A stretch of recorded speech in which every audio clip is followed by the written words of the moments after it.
Welcome to The Explainer. So today we're unpacking a really fascinating psychological concept, and it's actually wrapped up inside this ancient, deceptively simple fable.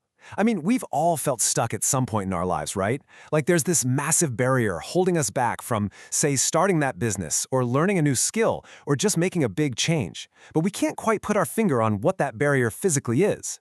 Well, the source material we're looking at today breaks down exactly what's keeping you anchored in place.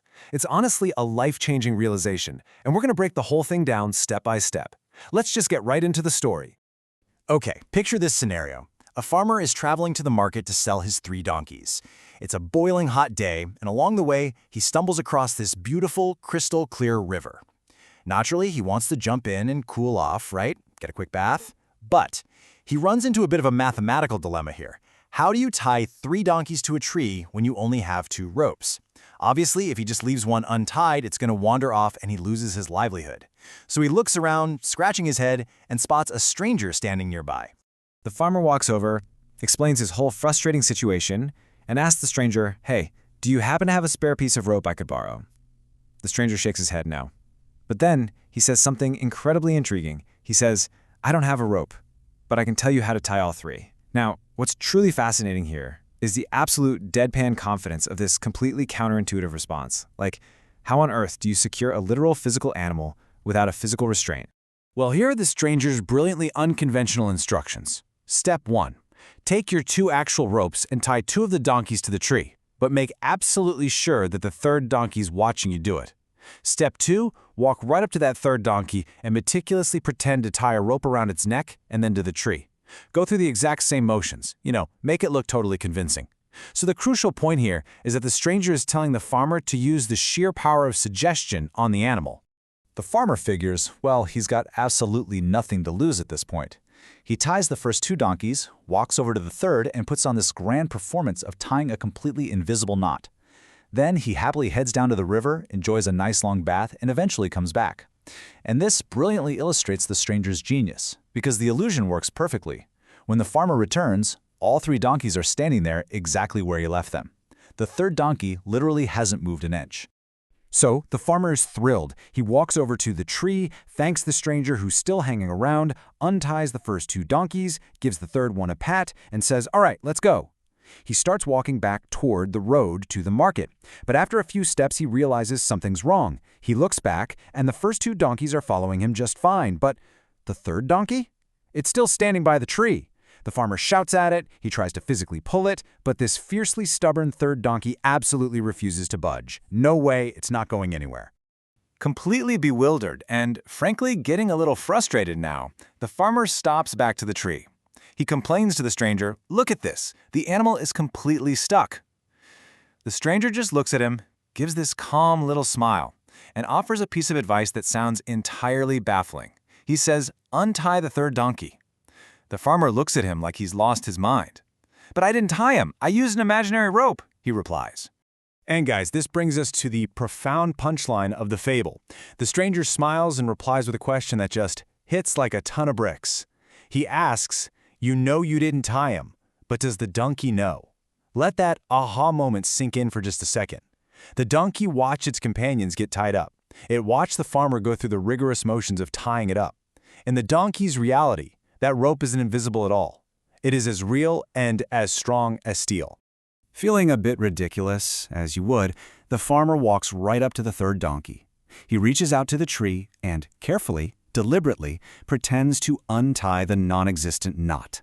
And instantly, like magic, the donkey shakes its head, happily trots forward, and runs off to join the others. The imaginary untying is what ultimately sets him free. Why? Because the only place that rope ever actually existed was in the animal's mind.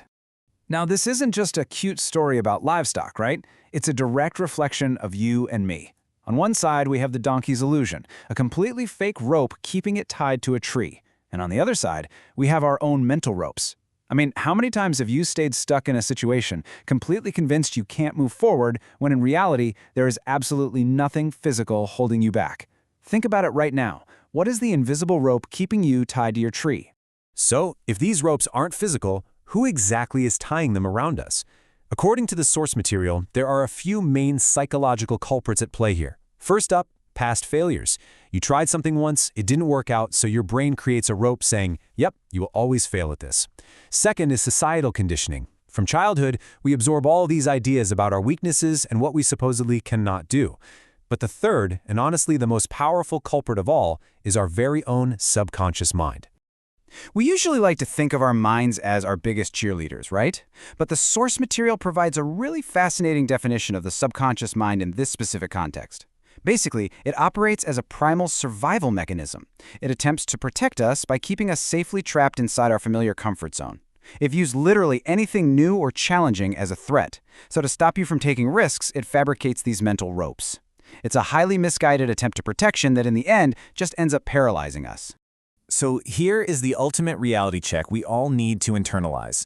Just like that third donkey standing stubbornly by the river, your true potential is only blocked by imaginary mental bindings. In your day-to-day life, unless you are physically locked in a room somewhere, no physical barriers actually exist stopping you from pursuing your goals. You are standing out in the wide open. You're just feeling the tension of a rope that isn't really there.